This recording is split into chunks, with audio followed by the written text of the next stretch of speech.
Hey everyone, it's Rob. Today we are going to have a very interesting conversation. We want to welcome you to another one of our live streams here. We're going to discuss fascism. This will be part of our ongoing series on politics that we began back in 2024, leading up to the election. But fascism is a term that is often used loosely, often without any clarity. We just know that it's bad. But what is fascism? Is it dangerous? And if so, why? Today, we want to slow down and kind of ask these questions. What are the characteristics of fascism? We'll discuss some historical examples of fascists and fascism.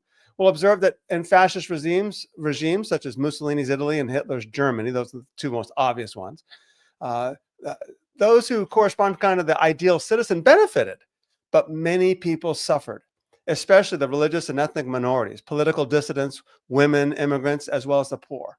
We're going to ask, how do fascist regimes gain their power?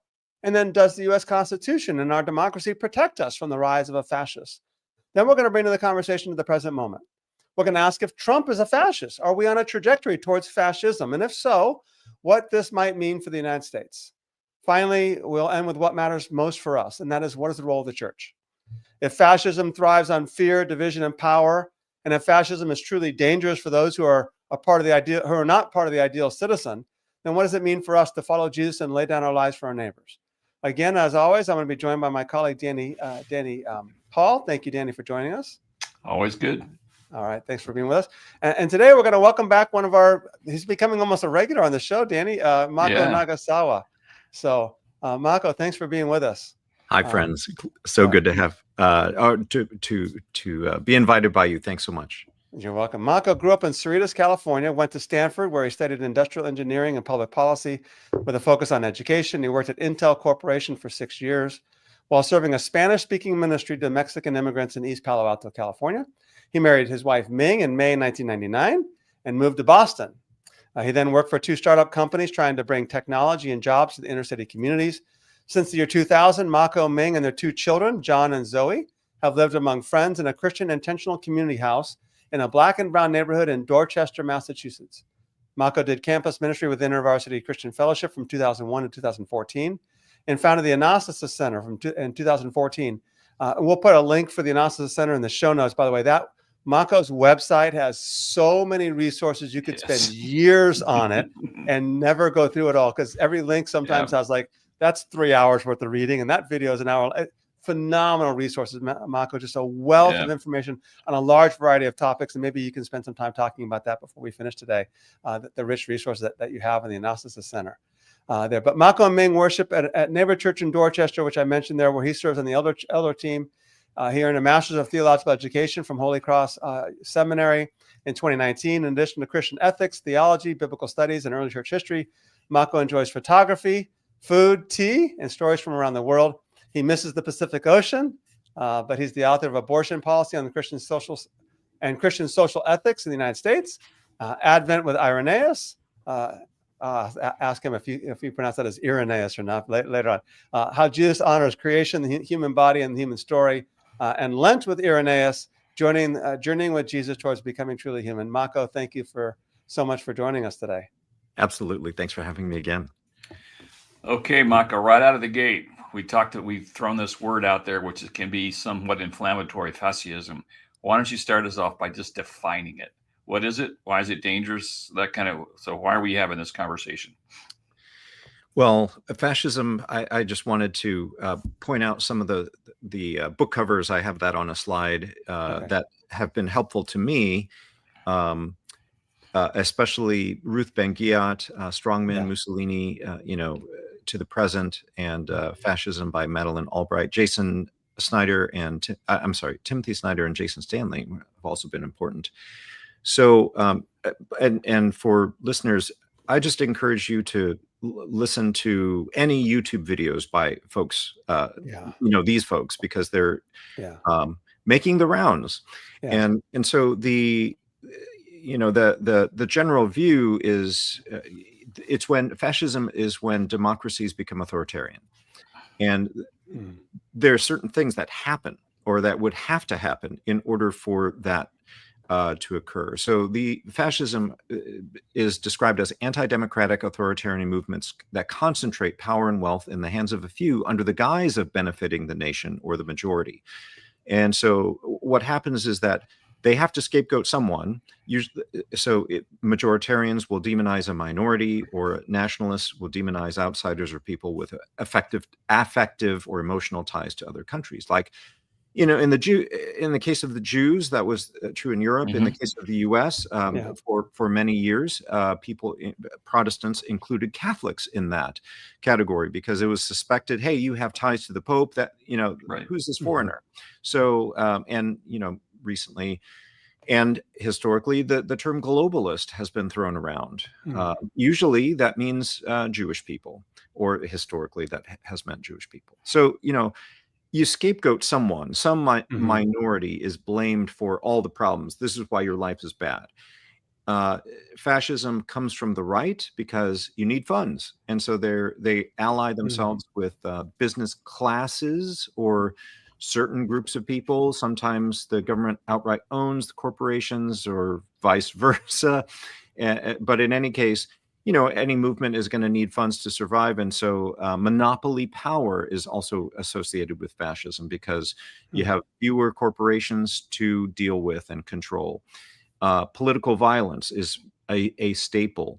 And the attitude of we know better, like our leaders tell us the truth, and therefore we have disdain for the media, universities, scientists, or any other experts who claim to know things. So those are some characteristics of fascism. Great. Thanks, Mako. So let me ask the question. Well, kind of piggybacking on Danny's question, why is it dangerous? What's the danger involved in this?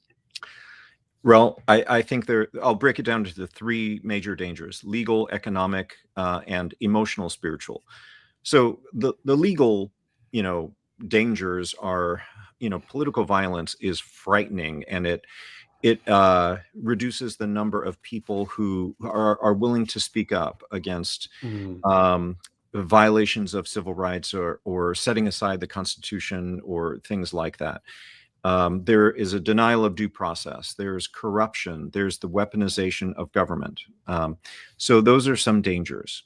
Economic reasons that fascism is dangerous is the rich get richer, the poor get poorer. Usually, because there needs to be some wealth tied in to this movement. Asset holders will influence the government, and they will get richer.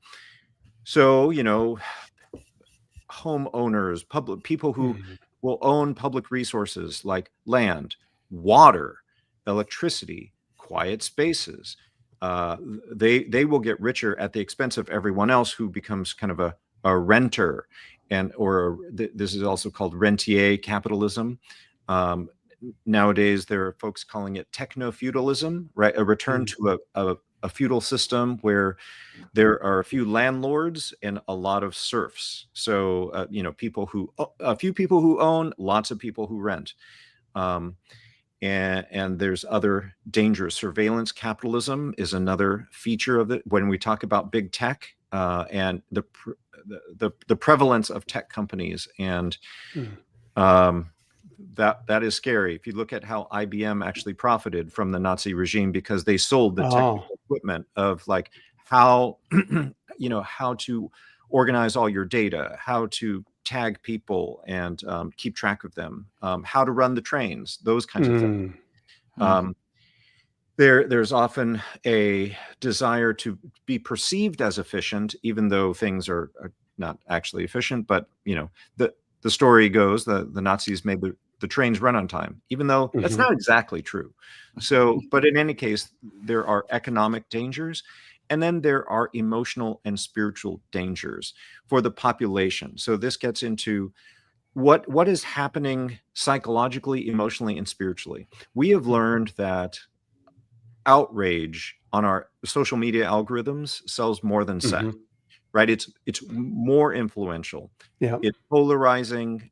We suspect our neighbor of not being patriotic. And so the emotions that fascism engenders are fear, disgust, and anger, right? So Mhm. you've lost something, or certain people carry diseases, right? Or they're infecting our blood. So Mhm. there's often discourse about racial purity or blood purity that gets thrown up. There's a lot of dangers to women because fascism has to manufacture a view of masculinity as dominance. And Mhm. so if you believe that, then men will suppress the strengths of women because they will feel insecure about losing strength. They will perceive strengths as a zero-sum game. So by now, I think we're very concerned on different axes, right? Like whether you're a parent, and thinking about the impact of social media on your kids, and radicalization, people who are lonely. Right. Will start to feel like, well, I can find community in radicalized communities. And, so it touches all walks of life, but I think those are the three main categories of why it's dangerous. There are legal, economic, and then, emotional, spiritual You dangers. know, when I was listening to you on several of those, you could in our country now, some of the same accusations are made toward the left, particularly the weaponization of government, the persecution of certain people, demonization of the other. It's a different other, it's a different kind of thing, but the tactics are not so, at least Right. in popular perception, and I think in reality, are also being used on the left as well as the right. Mhm. Absolutely. There's the horseshoe theory of, Yeah, political, yeah, like that you go far enough, kind of on the right or on the left, and you come into an authoritarian shared right. space. And absolutely, Danny. Mhm. Yeah. Yeah. Yeah, and we've been doing a series on Determined Truth on our YouTube channel as well. Every Wednesday night, we release a new video on our Revelation Revealed series. And what I've been trying to do in that series is simply say, let's look at key parts of the book of Revelation. It's not a series on chapter 1 through 22, which we will do coming up in the fall of 2025 on the whole, just kind of walking through the whole book of Revelation. But we're looking at specific passages in Revelation. Each video is 6 to 15 minutes long, so it's all easily digestible. And simply saying, what was the message of John to the seven churches to say, hey, this is what you have to watch out for? In other words, the positive message in Revelation is go be the light of the world, go lay down your life for the nations, go love as Jesus loved, overcome, be my lampstands. That's the positive message. The negative message is, oh, this is what you have to worry about in doing so, which is primarily the empire. The empire is going to resist that. Yeah. And what does that look like? And then the two beasts of Revelation 13, I know, Mako, maybe we'll discuss this in a future episode, but the two beasts of Revelation 13, one's the empire, and I think one is the propaganda wing. They work together very much so. But what the propaganda wing does is it demonizes the other. It legitimatizes themselves. It makes itself look like we're doing what's right and what's good, so that you end up gaining support for it. It's, of course, economically tied, so that if you do this, you'll get economic benefits. So we're walking through all that. So I encourage you to subscribe to our YouTube channel if you haven't already. Go to the Revelation Revealed series and look at the videos. They're all numbered in this particular series. And every Wednesday night, a new one is released. So, but with that in mind, Mako, I know, let's bring up Romans 13 in this equation, because this is often thrown out. Of course, it's thrown out when it supports what you want to believe, right? Yeah. Submit to every governing authority. Paul says that we have to do so. Of course, that's when I like the governing authority, we do that. So let's talk a little bit about Romans 13 and how that works here. And I think you have some slides in this too, right? I do. Okay, And, great. I know that you had Michael Gorman here to Yeah. talk about Romans 13, and Yeah. which is tremendous. And, Yeah. we had him on a podcast, by the way. That's on the Determined Truth podcast on Spotify, iTunes, wherever you get your podcasts. Got it. Okay, sorry about that.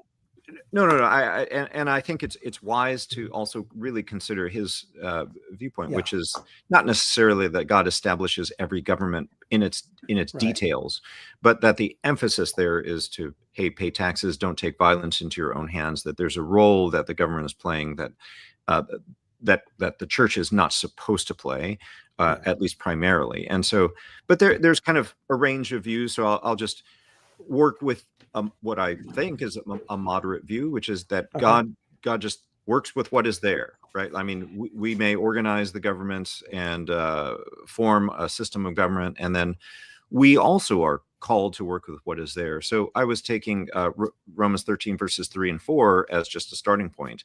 What is the good that Paul is talking about? How do we assess that? How do we have more of it? And so, do what is good and you will have praise from the same. For it, the government, is a minister of God to you for good. So, I think the good, just to take a kind of straight shot at this, is more of a public good, common good framing, right? Which is not just, hey, the government does what is good for Christians. Right. No, I mean, there's nothing in there like that. So and the way I would support that, if you can go to the next slide, is there's a quotation from Deuteronomy 4 verses 5 through 8, which talks about a wisdom approach to this, which is really interesting because we're talking about Israel at the time they're entering the Promised Land. Moses it seems to think that the Gentiles are going to look at Israel's laws, at least some of them, and be impressed. Why would they be impressed? Right? They're not already Christians. They're not operating out of, hey, we're justified by Christ, so now we're looking, at what laws to follow. No, there's something that is basically a common good, public good. This is about shared humanity, that we recognize something about Israel's law that is good, right? And so, for the sake of time, I'm not going to read it, but folks could look. The question then enters in, but which laws? And on the next slide, I think the simplest way to look at that is to say, well, when Israelites were among the Gentiles and they were promoted into high office, what did they do? Because this is what the Gentiles apparently wanted them to do, or at least they were willing to accept. And it is a public and common good framing. So Joseph, Daniel, Esther, and the Davidic king, they all cared for the little ones, right? I mean, Joseph sets up a kind of a taste of Eden in Egypt when there's famine all around, and he cares for the little ones of both Egypt and Israel in Genesis 47, verse 12 and 24. Daniel tells King Nebuchadnezzar, care for the poor and the oppressed in Daniel 4:27. Esther basically says to the Jewish, or the story of Esther and Mordecai is that they they allow for the Jewish community in diaspora to protect themselves. So there is a concern to protect the vulnerable. And then the Davidic king in Psalm 72 verses 8 through 15 is influential among the Gentile empires in helping them care for their poor and oppressed, which is striking. And this is it's notable that N.T. Wright and Michael Bird, in their book, Jesus and the Powers, which I think came out in 2024, I believe, Yeah. make a strong case based on Psalm 72. Like, this is what the Israelites expected the Davidic king to do. So I think there's a lot of things that we could say about that.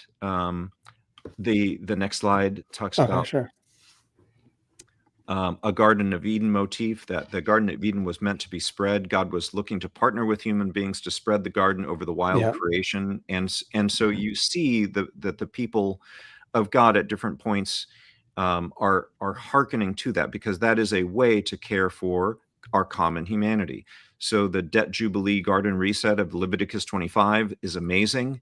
What if we, took that seriously, and not in a, well, we're just going to lift it and apply it, but to the U.S., but to say, there is something to that. Debt is a new kind of Pharaoh. God took lots of concerns to limit the power of debt in our lives, both in an interpersonal sense and a systemic sense. Arguably, Jesus calls mammon because he's thinking primarily of debt and the power of debt. But then there's, on the positive side, Psalm 24, the great statement, the earth is the Lord's and the fullness thereof, which is carried over by the Apostle Paul into 1 Corinthians 10:26. In other words, like, that's not something that was just true for Israel. It's meant to be thought of by Christians as, okay, how do we reflect God's heart for the poor, the needy, the hungry, the thirsty, because the earth is the Lord's. Everything actually belongs to him. We may steward some of it for a little while, but we're also responsible for getting it to people that God wants it to get to.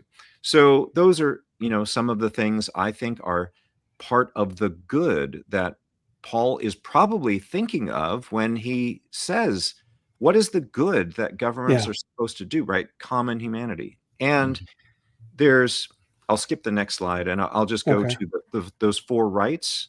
I think there is something special about U.S. history that is kind of rooted in church history.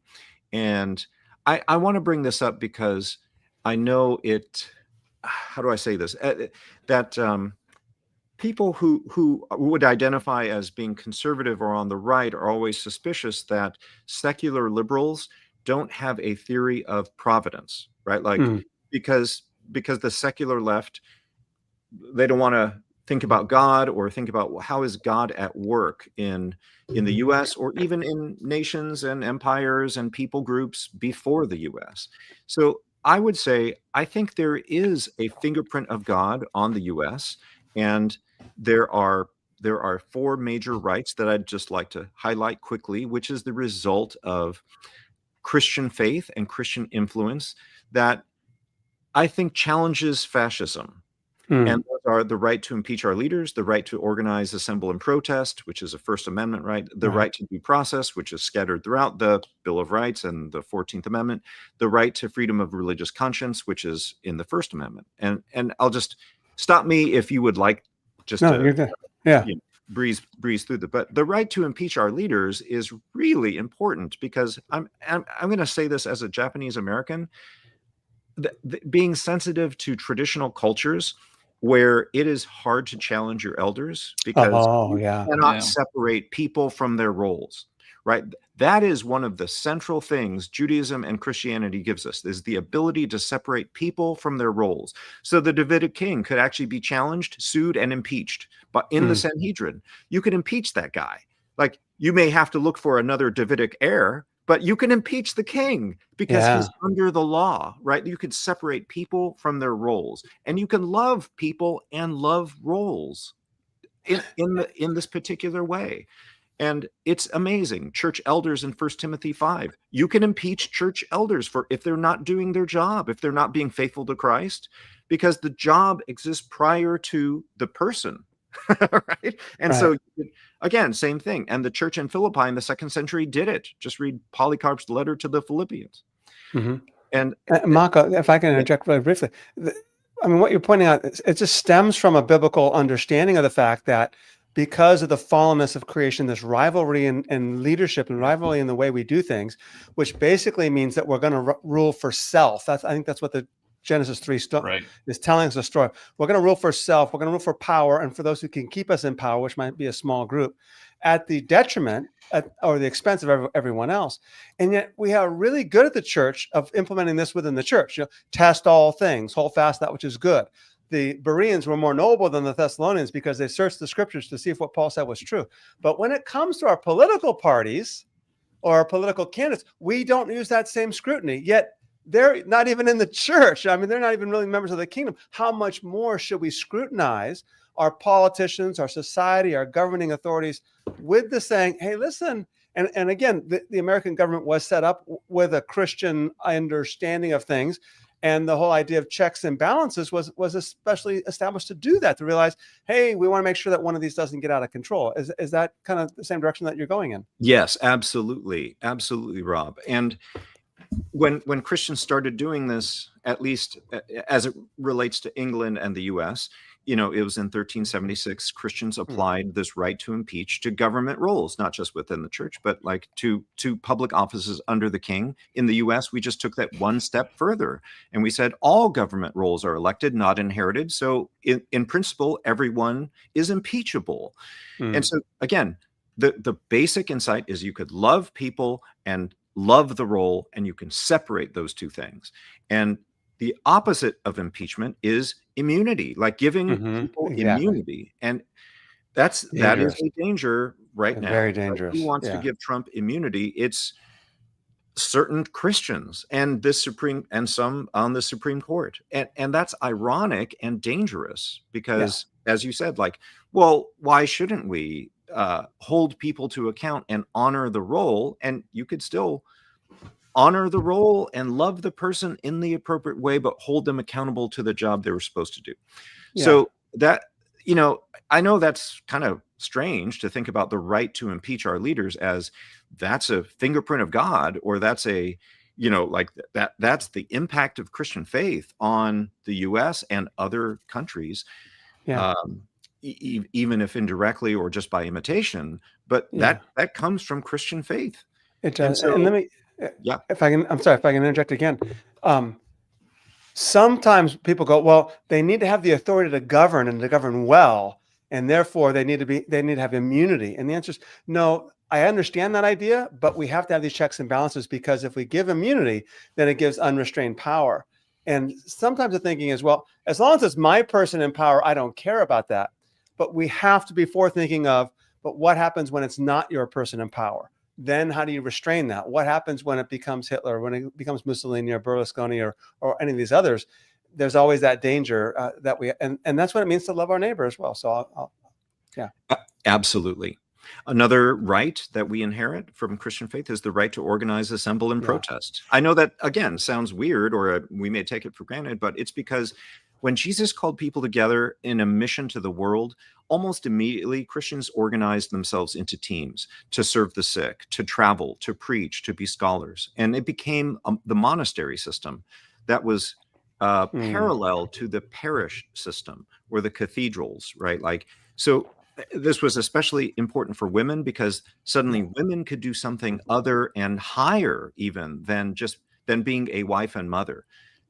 Christians formed communities based on a shared sense of vocation, and that sense of vocation came from God. The result eventually became the great Catholic orders, the Protestant parachurches. Even the secular corporation was an imitation of that principle, like just to gather people in community around a shared sense of vocation. Now, there's ethical questions that we can ask about, especially about the secular corporation. Yeah. But the freedom to assemble actually led to the robust wealth of the West and the First Amendment.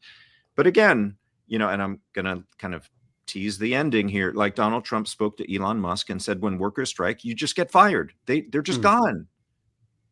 But that wasn't the understanding of Christians' honoring of labor. Or when Trump saw the peaceful Black Lives Matter protesters in DC, he asked Mark Esper, the defense secretary at the time, can't you just send in the military and shoot them in the legs? That's his recollection, and that's his book, I believe. So but the idea is, you know, again, the right to organize, assemble, and protest is actually Christian.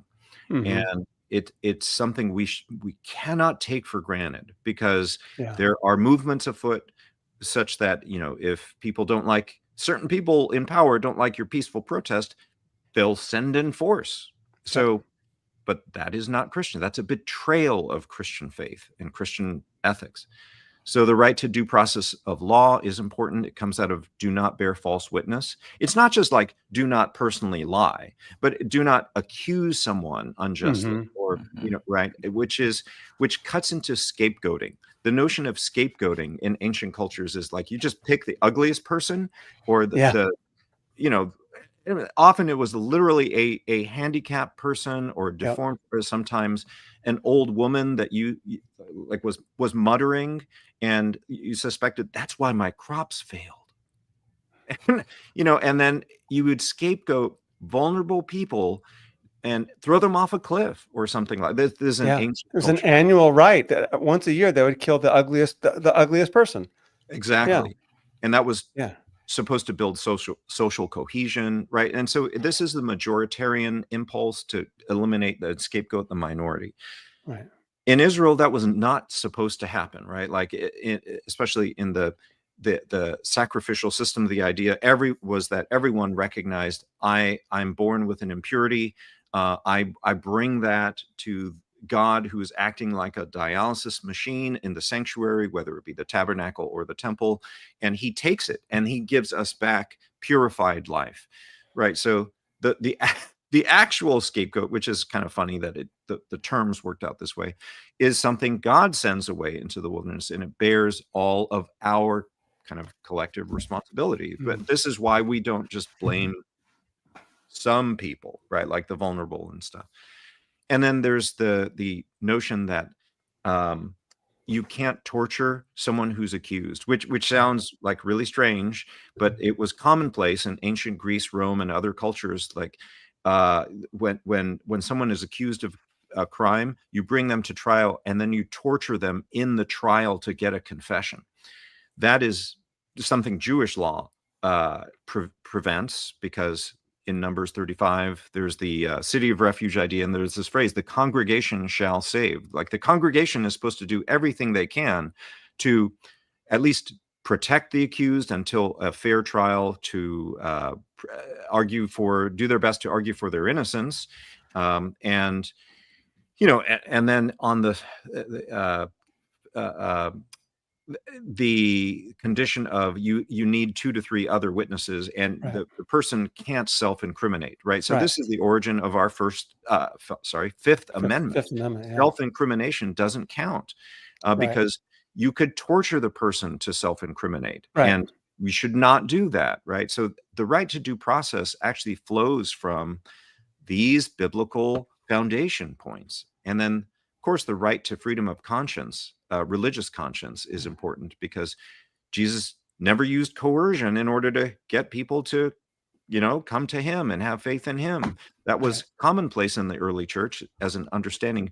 There is no compulsion in faith in a true sense, until Augustine started to say, yeah, but I'm going to use the Roman troops to bring the Donatist schism back into my cathedral. And so they started to persecute heretics. The church started to use the troops, the church started to use the empire and force. But there was always kind of this other faction in Europe. The Anabaptists were a good example of that. In the American colonies, Roger Williams was a good example of that. Providence, so was Lord in Rhode Island. He was a Baptist. Yes. Yeah. Absolutely. Yeah. And in 1688, you get the English Bill of Rights. In 1787, you get the First Amendment. So it's a return to freedom of religious conscience, which is a Christian thing. We don't require or compel by force or use fines and other things in order to get people to become Christians. That's not part of our faith, or it shouldn't be. And so these are, reasons why I would say fascism, is incompatible with Romans 13. So for folks who are wanting to have a really expansive view and definition of Romans 13 and ask, well, what is the good then that the state is supposed to do, especially in hindsight, honoring the contribution of Christian faith to governance, then why don't we list out these 4 rights? And it's at least these things, but these things are central, and they tend to get trampled when authoritarian leaders use anti-democratic means in a democracy in order to consolidate power. Yeah. And I'm not sure if you have any thoughts on this, Danny, but I wrote a post a while back talking about, I think early on in the new administration, it was, we're going to start enforcing any illegal protests. We're going to really knuckle down on illegal protests. And I thought, that doesn't make any sense here. Red flag, red flag, red flag. The whole idea of enforcing illegal protests. And people are like, Rob, they're only talking about illegal protests. I said, well, you don't need to state that you're going to punish illegal protests. That's kind of obvious. They're illegal by definition. You only state you're going to punish illegal protests because you want to let it be known that, A, we define what illegal is, and B, you better be careful, because if you protest and we deem it illegal, you're going to be punished. And as you're silencing dissidents.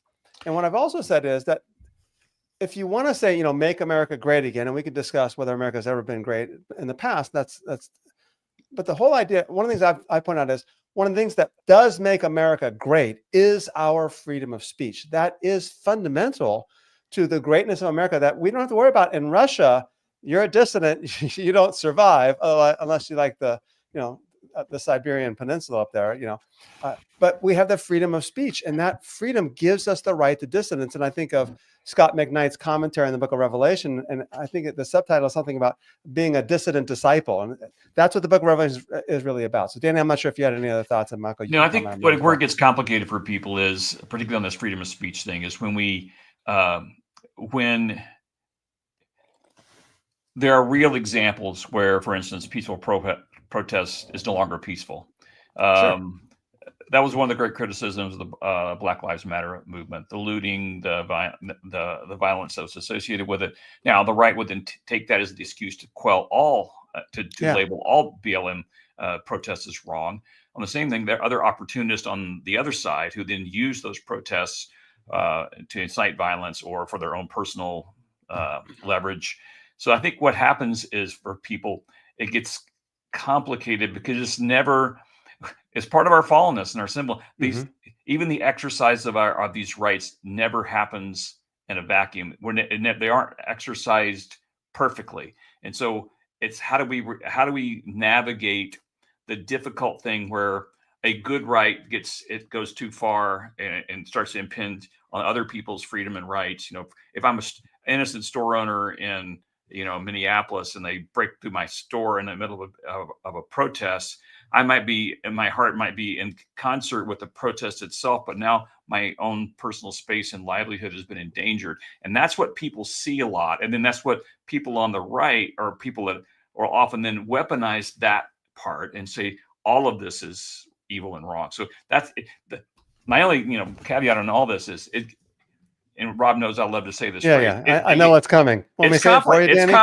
It's complicated. Sure. And the exercise of these things. And so I think we have to be able to discerningly look at this and not be drawn into the natural polarization that we have in our country right now in discussing these things, so that we then jockey back and forth in these more extreme examples. And we have to say, what is the truth? What's actually happening? How do we defend these God-given, biblically rooted rights that you're talking about, Michael? I agree. It's just the exercise even of these rights, because of our fallenness, because of the nature of these things, gets very, very difficult sometimes.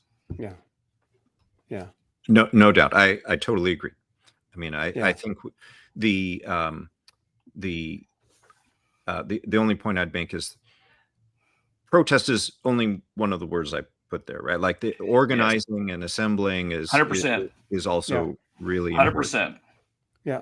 And I would, if I can add a little bit, just to kind of, I hate the phrase devil's advocate. We got to come up with something better than that, because the last thing I want to do is be the devil.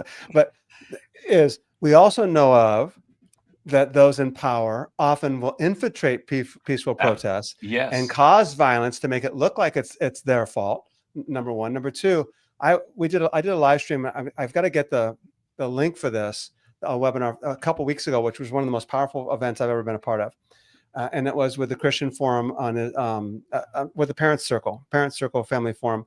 We had a Palestinian woman and an Israeli young man. The young man lost his mother on October 7th. He was killed by Hamas infiltrators in the kibbutz. And she was a advocate for justice, an advocate for peace, and just an incredible woman. And he was on the phone with her. And he's telling the story of how, okay, I think it's time to say goodbye, because they're in the courtyard. They're about to enter the house, and let's just say goodbye. It's just an incredible moving story. But then he commented shortly thereafter. He said, I was really hoping that on October 8th, that the government of Israel would say, okay, we get it. We heard you. We heard you, because we've kept you oppressed for so long. It led to these acts of violence. We heard you. We got to figure out a peaceful way around this.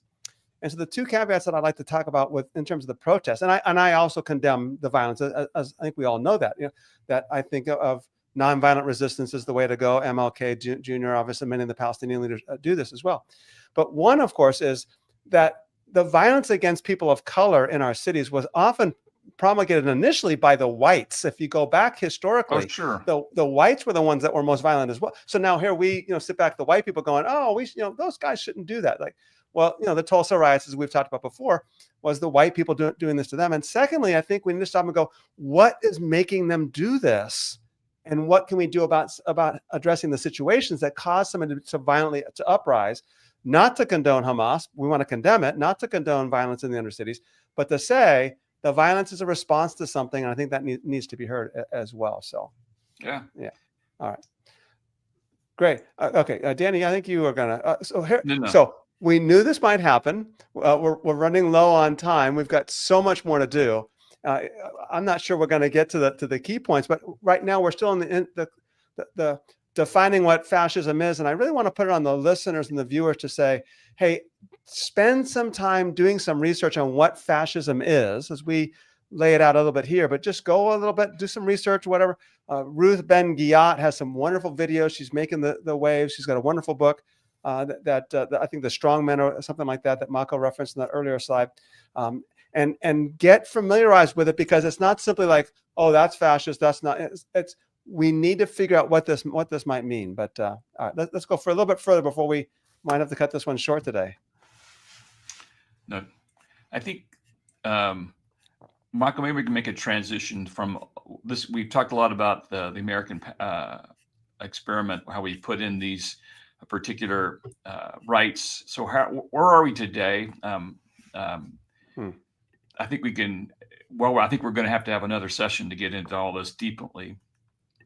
We've tried, I think, and alluded to the fact that embedded in our whole approach is a Judeo-Christian value for these kinds of things in our government. So where are the threats to these now? And where do you see those threats arising to basic rights? Well, it's really instructive to look at some instances in our past. So, because fascism is not actually new. Like, No. we have been, threatened by it before. So, and I'll go to slide number 14 here. Okay. First is, it was, I'll divide it up: pre-Civil War, post-Civil War, and is that the right slide, Mako? Sorry, yes, is this the right slide? Okay, yes, thank you. And then also in the 30s and 40s, like during World War II and around that, all of that, because of what was happening related to the Great Depression. And I think what we'll see, the big kind of picture that I hope people see, is that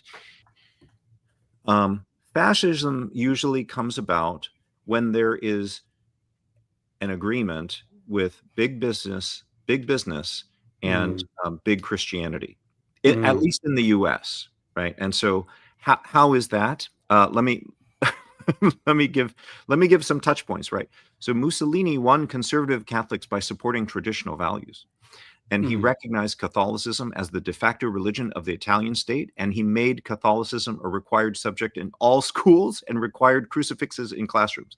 Think about that, right? And Hitler won rural conservative Christians because he said he was anti-abortion for native Germans, although he did want abortions and forced sterilizations for other people. Yes. Right? So we got to keep that in mind. But he really wanted to make Germany's population explode, right? And so he was for anti-abortion policies for Germans, for Aryans. And so, again, fascism stitches a coalition together from the economic right and the cultural religious right. And so they got to bring together big business and big Christianity. So did that happen in the U.S. history before? Yes. So many people don't know this, but when on the eve of the Civil War, like northern cities like Boston and New York City were actually contemplating joining the South, and major Christian leaders were actually part of it. But like in 1860, the Boston cotton merchants, of course, they make all their money from slave-grown cotton. They gathered in Faneuil Hall, and they invited Senator Jefferson Davis to come and speak in 1860, right? And like the height of the sectional tensions, and they gave him a standing ovation. Just incredible. New York City, the mayor and several prominent media spokespeople, like owners, like openly talked about, well, maybe New York City should go with the South. Like, how do you do that? Because of the economic implications. Yeah. Is that what you're getting at? Yep. Yep. Wow. So, you know, and of course, what was happening in the South was actually domination by the biggest plantation owners, because you couldn't, I mean, slaves were expensive. The cotton gin was expensive. Only the wealthiest people could do that, could own it. And they also, you know, like manipulated society through their family networks and things like that. So,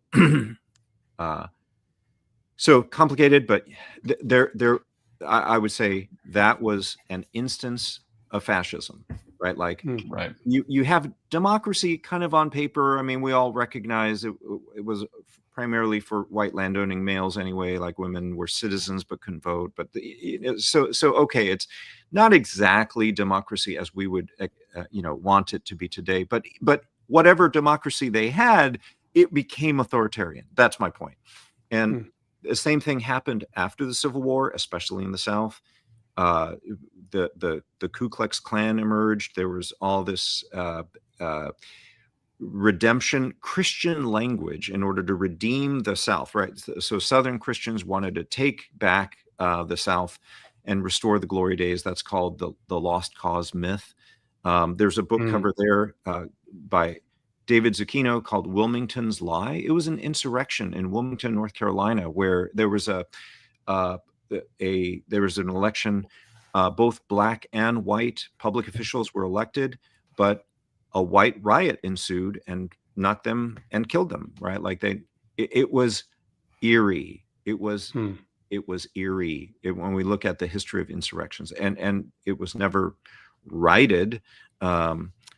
Or those people weren't held to account. They just knocked the white supremacists knocked the Fusion Party out of power by political violence. So again, racial fascism there. Next slide. You have in the 30s a coup attempt by major business leaders like, oh gosh, who was it? Alfred P. Sloan, Rene DuPont, the heir of the DuPont family fortune, and the CEO of DuPont at the time. DuPont, the family, by the way, made gunpowder and sold it to both the North and the South during the Civil War. That's how they made most of their money. And then they became the chemical manufacturer. And made napalm for Vietnam. Oh, right. Prescott Bush was one of these people. There's a bunch of Wall Street That's folks. Bush's father, Bush Senior's father. Right. Yeah. So these business leaders got together and they were trying to get 4-star Marine General Smedley Butler to lead an insurrection against FDR. Now, he didn't want to do it, and they were kind of trying to maneuver people around him to pressure him to do it. But he actually went before Congress and testified and outed them. And he said, I want nothing to do with what this plot is. And I am not, my name's being used here, but I am not trying to overthrow the government. But it's very interesting, right? That was a fascist coup by the economic right and Christian libertarians who didn't like the New Deal. So they were mixed up in that. And after the 50s, you have Kevin Cruz in One Nation Under God and Kristen Kobus Dumais and Jesus and John Wayne. You know, these books talk about this, how basically there was a resurgence of Christian nationalism in order to fight the Soviets, right? And so you have this idea that Christianity is very pro-capitalist and pro-American in order to fight communism abroad. And that's where we added the words under God into our Pledge of Allegiance and our currency, In God We Trust, right? There's all these things that we manufacture a different history of the U.S. Whereas I think I think it's arguably more fair to see U.S. history as constant debates between Christians over what it means to be a Christian, especially in the public square, right? Like, look, slavery, women's rights. These were debates, and even the Civil War was a war between Christians. But then, like in the 50s, we manufactured a false mythology about the U.S. and its supposed Christian origins, as if there was, like a lot of agreement about that. There really wasn't. And so, but we did that in order to bolster this myth, Christian nationalist myth. Yeah. And I mean, and then you were so kind as to have me on your podcast before, but in the 80s to talk about the abortion policy book. But in the 80s, this is the shift.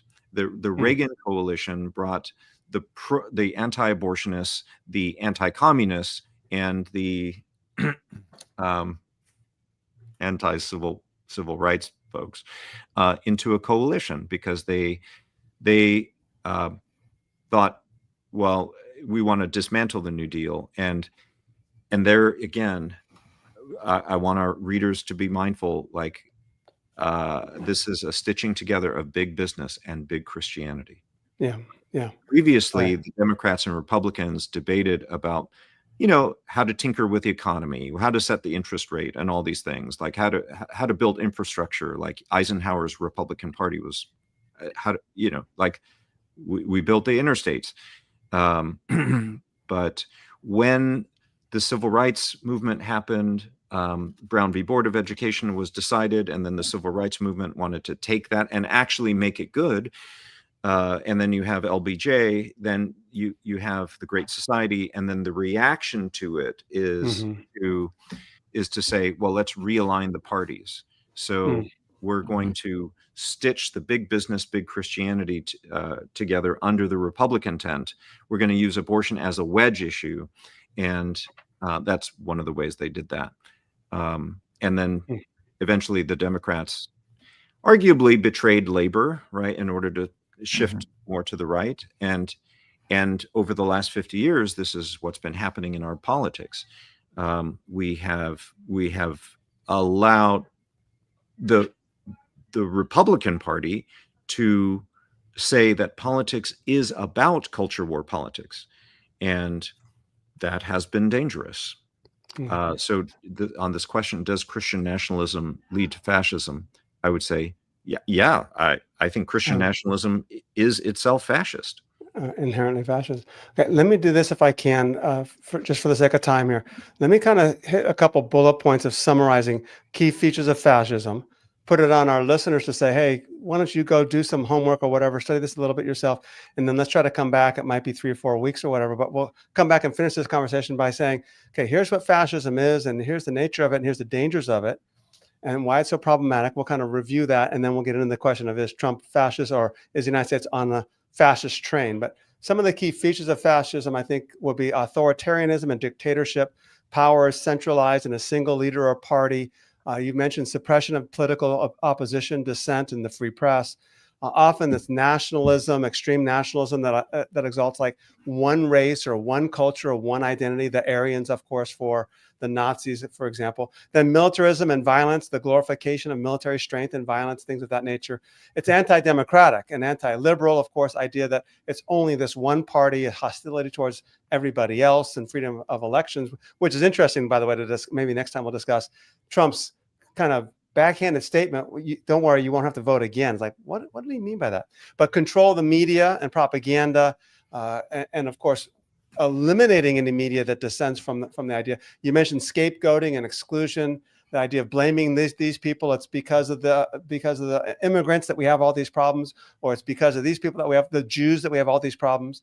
And then, of course, there's often law and order with double standards, that we're immune, but these people need to be punished and harshly there. I think those are some of the key features of fascism. I'm not sure if I missed anything that you want to clarify or not, but let's kind of leave it at that, unless you want to add something there.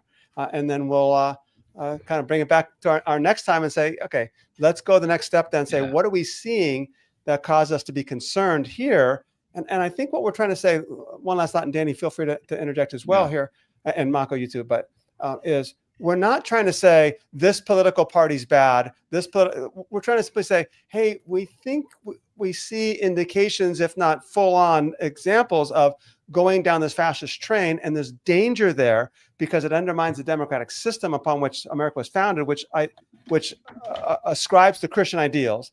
And it's very dangerous to certain groups of people, and that's where love of our neighbor comes in. Yeah. That's really asking us to speak up and to speak out. Yeah. So we're not condemning a political that. party or anything at all. We're simply saying, hey, there's a lot of signs that we have an authoritarian leader that's going too far, farther than he was elected to do.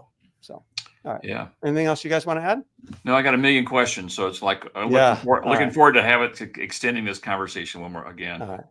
Mako, thank you so much for your time, and for your listeners. Again, we are doing a series on the Determined Truth podcast right now on the poor and poverty, and we're looking at, because we're using 1 Thessalonians, if a man will not work, he shall not eat. And we're talking about the Jubilee economy of the Old Testament law, and then putting that into the New Testament context as well. So the Determined Truth podcast can be found on iTunes, Spotify, wherever you get your podcasts. Of course, subscribe to our channel to stay tuned and stay informed when our next live stream will happen with Mako. And we'll hopefully have you back, Mako, pretty soon. So thank you so much for your time. Thank you, Danny and Rob. Yeah. All right.